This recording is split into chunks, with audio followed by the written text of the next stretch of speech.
Hello, good morning. আজ শনিবার। আজকের ব্লগ এখান থেকেই শুরু করব।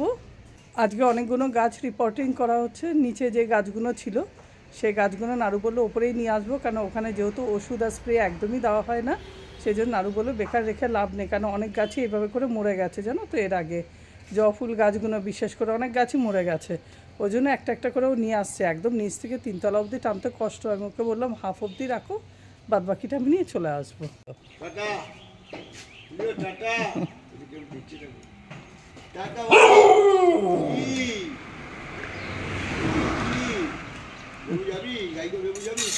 সিম্বাকে বার করলে আর রক্ষা নেই, পুরো ঘোড়ার মতন দৌড়বে। লিও তবু আমাদের ঠিক আছে।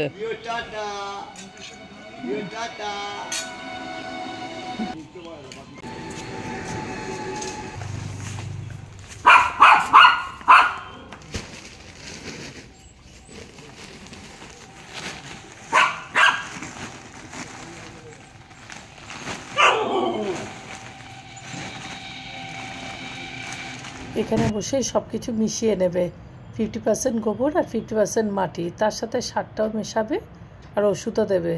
এই দুটোকে দেখো আটকে রেখেছি। রাস্তার সামনেই অনেক কুকুর আছে, তো তার মধ্যে আমাদের বাড়ির সামনেই সব বসা থাকে।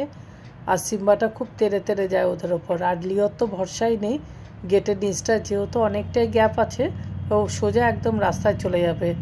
কিছুদিন আগে বললাম না, পেছনে বাড়ি যে ভাড়া ছিল সে কুকুরটা রাস্তায় উঠে গিয়ে একদম লরির তলায় পড়ে গেছে। আর একদম মেন রোড সাইড না, খুব ভয় লাগে। তো দেখো আমি এখানে ওষুধ কী কী দিই সেটা তো তোমাদের বলেছি। স্যাফটা দিয়েছি, আর সারের মধ্যে দিয়েছি হচ্ছে পটাশ, ইউরিয়া, সুফলা, ড্যাপ। এগুলো সব মাটির সাথে মিশিয়ে দিই যখন আমি গাছ রিপোর্টিং করি। তো এগুলো রিপোর্টিং করতে বসার পরে নাড়ু বললো এতগুলো গাছ আর নিচে রাখবো না, সব ওপরে নিয়ে চলে যাব। আবার সেই টেনে টেনে এই সব গাছকে ওপরে নিয়ে এসেছি। মানে নিচ থেকে একদম ওপর অব্দি তুলতে না মনে হচ্ছে হার্টবিট বেড়ে গেছে, দম আটকে আসছিল। গাছগুলো এনে রাখতে পারিনি, এরা জবা ফুলগুলো খাওয়া শুরু করে দিয়েছে। বলেছি বলে তাড়াতাড়ি সরে গেছে। বলো, এই নিচ থেকে গাছগুলো সব নিয়ে এসছি, না হলে না গাছগুলো বললাম না একদম যত্ন পাচ্ছে না, আর সার ফারও দিতে পারছি না। বলেছি বলে বারবার ও করছে। দেখো কিরম বদমাস, কেন গাছগুলো একদম সার ফার পাচ্ছে না, ওষুধ পাচ্ছে না, পুরো ঝিমিয়ে যাচ্ছে। লাল পিঁপড়া বাসা বাঁধছে। দেখো গাছগুলো কী অবস্থা। এর আগে তো অনেক কটা গাছ মেরে দিয়েছে ওইভাবে। অনেক কটা মিলিবাগও হয়েছে, পিঁপড়া হচ্ছে মিলিবাগের জন্য, আর গাছগুলো সব মরে যাচ্ছে। এদের ভয়তে সব গাছ কিন্তু আমি ওপরে তুলে রেখেছি, যত জবা ফুল গাছ। দেখো গাছের চারিদিকে ঘুরে ঘুরে দেখছে কোথায় কুড়ি আছে। ঘোড়ার মতন লাফি লাফি পায়। নাটু এদিকে কিন্তু হাতে পায় না, তবু উঠবে, উঠে লাফিয়ে খাবে। একটা গাছ রাখতে পারি না। সিম্বাটা একটু লম্বা হয়েছে তো, সিম্বা উঁচুতেও তুলে পেয়ে যায়, সেখান থেকে খেয়ে নেয়। ভেবেছে এটা লিও শিখিয়েছে, সিম্বা কিন্তু খেতে জানতো না, জানো তো। নাটুর সব গুণ আছে আমাদের। গামলাগুলোর অনেক বয়সও হয়েছে, তার মধ্যে প্লাস্টিকের, এমনি রোদেতে গামলাগুলো সব নষ্ট হয়ে গেছে, ফেটে ফেটে গেছে। একটার মধ্যে আরেকটা বসিয়ে দিয়েছি, দুটো করে একসাথে করে দেওয়াতে কি কিছুটা সাপোর্ট হলো। গামলাগুলো আরও 1 বছর চালাবো। 3 বছর গামলাগুলো চালালাম, কম না কি বলো তো। এরকম জোড়া তাপ্পি দিয়ে দিয়ে চালাচ্ছি, আর 1 বছর চালাম। আমাদের দুখাকে দেখো জবা ফুলের কুড়ি পাইনি বলে এখানে এসে শুয়ে রয়েছে। হেলান দেওয়ার জায়গাটা দেখেছো, এটা হচ্ছে ওর বালিশ। এবার বলছি কোথায় যাচ্ছি। ব্যাগগুলো নিয়ে যাচ্ছি রিলায়েন্স স্মার্ট পয়েন্টে। পুরোনো জামা কাপড় দিলে 100 টাকায় 1 কেজি, এই ভেবে আমরা নিয়ে গেছি। আমাদেরকেও বলেছে, প্লাস অ্যানাউন্সও করছে। সব জামা কাপড় নিয়ে ওখানে গেছি, খবরের কাগজে অনেকে নিয়ে গেছে। ওখানে গিয়ে গল্পটা কি দিচ্ছে দেখো।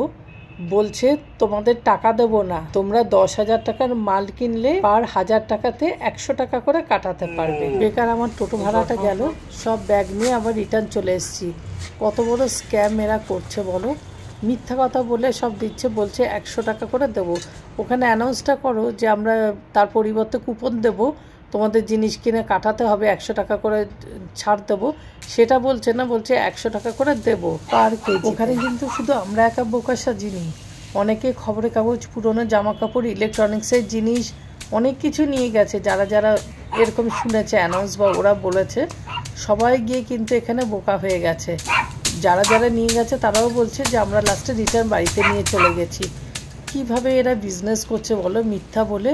মানে অত বড় একটা কোম্পানি, তারাও স্ক্যাম করছে। আমি জানি না এটা কি স্টাফেরাই করছে না কোম্পানি নিজেই করছে, রিলায়েন্স। আমার তো মনে হয় না রিলায়েন্স করবে, এগুলো স্টাফেরা মিলেই করে। কেন ওরা একটুখানি বদমাশও আছে জানো তো, জিনিসপত্র ঠিক মতন দেবে না, জিনিস অর্ধেক রেখে দেবে, মানে প্রচণ্ড। তারপরে তাদের মানে এমন লাক্সারিয়াস দেখায় ওখানে জিনিস কিনতে গেলে মনে হয় যেন ওরাই হচ্ছে ওখানকার মালিক, কর্মচারী না। এই ভারী মাল তুলতে পারবো না, এটা আমি বিলিং করতে পারবো না, তারপরে ঘন্টার পর ঘন্টা দাঁড়িয়ে গল্প করবে, আড্ডা মারবে, মানে এই চলে। মাঝখান থেকে আমার 60 টাকা টোটো ভাড়া গেল, কেন বাড়ির কাছে যেখানে আমার 10 টাকায় হয়ে যায়, অতগুলো ব্যাগ নিয়ে গেছি, 30 টাকা যেতে 30 টাকা আসতে। তার থেকে আমি নাড়ুর গাড়িতে চলে গেলে স্কুটিতে আমার পয়সাটা লাগতো না। কি বলবো বলো, এগুলো হচ্ছে ফালতু খরচা, মানে কিছু বলার নেই। আগের দিনও আমি ভালো করে জিজ্ঞেস করলাম, তখন আমাকে বলেছে হ্যাঁ 100 টাকা করে কেজিতে আপনি পাবেন। তাহলে মিথ্যাটা বলার কি ছিল বলো। সকাল থেকেই ভেবেছিলাম হোলির জন্য কিছু বানাবো, ওই দিকে চক্করে আর বানানো হলো না। তা দেখো খোয়া নিয়ে নিয়েছি, আজকে ভুজিয়া বানাবো, আমুল দুধ তার সাথে গুঁড়ো চিনি সবগুলোকে একসাথে মিশিয়ে নিলাম। কাজু, আমন্ডস, কিশমিশ সব একসাথে কুচি করে নিয়ে সব মিশিয়ে দিয়েছি। খোয়াটা কিন্তু আমি অল্প একটু ঘি দিয়ে আগে কড়াতে কিন্তু ভালো করে ওটা নাড়িয়ে নিয়েছি, তারপরেই সব মিশিয়েছি। ভুজিয়ার জন্য 1 কাপ ময়দা, 1 কাপ সুজি, অল্প একটু রিফাইন তেল, একটু নুন দিয়ে ভালো করে ময়দাটাকে ছেনে নিয়েছি, লুচির মতন বেলে নিয়েছি। সাথে আজকে ভুজিয়াগুলো বানাবো, একটু নিমকিও বানাবো। 1 কাপ সুজি, 1 কাপ ময়দা, একটু বেকিং সোডা, চিলি ফ্লেক্স আর জোয়ান সব কিছু মিশিয়ে মেখে 10 মিনিটের জন্য রেস্ট দিলাম। তারপরে রুটির মতন করে বেলে পিৎজা কাটার দিয়ে তিকোনা শেপে আমি সব কেটে নিয়েছি। বেসন দিয়ে ঝুরি ভাজা বানাবো, তার জন্য এখানে বেসনটাকেও মেখে নিয়েছি। আলুর ঝুরি ভাজা বানাবো। আলুকে এই ঘষুরিটা দিয়ে ঘষেছি, খুব একটা ভালো হয়নি। তারপরে এইটা দিয়ে করেছি, এটা থেকে একটু হাতে লাগে আমি ন্যাকড়া পেঁচিয়ে নিয়েছি, এরকম লম্বা লম্বা শেপে এসছে। এই লম্বা শেপটা একটু দেখতে বেশি ভালো লাগে, ওই জন্য এইভাবেই করলাম।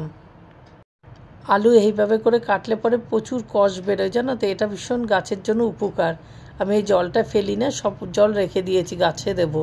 তা এতগুলো জিনিস যেহেতু বানাচ্ছি, আমি নিচে গ্যাসে করব না, কারণ ধোঁয়া ঘর ভর্তি হয়ে যাবে। তার জন্য আমি সব কাঠে করতে চলে এসেছি, কারণ যেহেতু অনেক আইটেম বানাবো। এবার সারাদিন তো গেল ওই রিলায়েন্সের চক্করে, যার জন্য আমার রাত হয়ে গেল।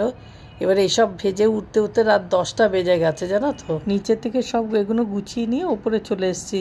ভুজিয়াটাও বানিয়েছি, নিমকিটাও নিচে বানিয়েছি, শুধু ভাজাভাজি যা আছে সব ওপরেই করব। অনেকটাই রাত হয়ে গিয়েছিল, ওই জন্য ঝুরি ভাজাটা আর বানাতে পারিনি লাস্ট অবধি। 2-3 বার দিয়েছি, অনেকটাই টাইম লাগছিল। প্রথমে 1-2 বার ভেজে আর ভাজিনি। আলুটাও সেই একই অবস্থা করেছি, আলুটা দিয়েছি অনেক টাইম লেগেছে, হাফটা ভেজে আর হাফটা রেখে দিয়েছি, পরে আবার ভাজবো, কারণ এতে অনেক সময় লাগছে। তার মধ্যে আরও সময়টা লেগেছে কেন বলতো, ডবল উনুন করেছি তো, এবার উনুনটার জন্য বেশি সময়টা লেগেছে। যাই হোক, কেমন হয়েছে তাই বলো। আমার তো সাজিয়ে খুবই ভালো লাগছে। এবার বাদ বাকি তোমরা কমেন্ট করে বলবে। লিও সিম্বাকেও একটু মিল্কশেক দিয়ে দিয়েছি, সঙ্গে একটু আইসক্রিম দিয়েছি। যেই আইসক্রিম লিও সিম্বা খেতে পারবে আমি সেগুলোই আনি, নাহলে সব আইসক্রিম তো ওদের দেওয়া যায় না।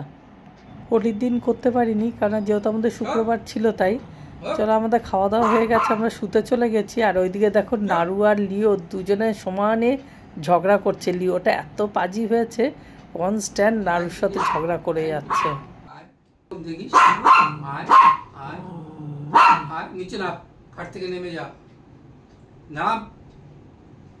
এসিটা এক ঘরেতেই চালাই, তাহলে আমাদের ইলেকট্রিকটা বাঁচে। লিও আর আমি এখানে শুই, নাড়ু ওই পাশে খাটে শুই। সিম্বাটা আগে নাড়ুর সাথে শুতো, যেহেতু সিম্বাটা সবাইকে কামড়ানো শুরু করেছে বলে ওখানে ওকে তোষক পেতে দিই, ওর একটা মশারিটা নিয়ে আলাদা বিছনা করে দিই। কিন্তু তবু আমরা ওকে ঘরের বাইরে বার করি না, কেন বলতো একসাথে এতদিন ছিল তো, খাটেতেই শুতো। ছেলেটা এমনি খুব ভালো, কিন্তু মাঝে মাঝে জানি না কেন একটু রেগে যায়।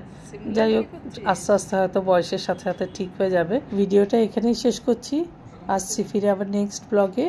সবাই ভালো থেকো, সুস্থ থেকো। Till then, bye everybody.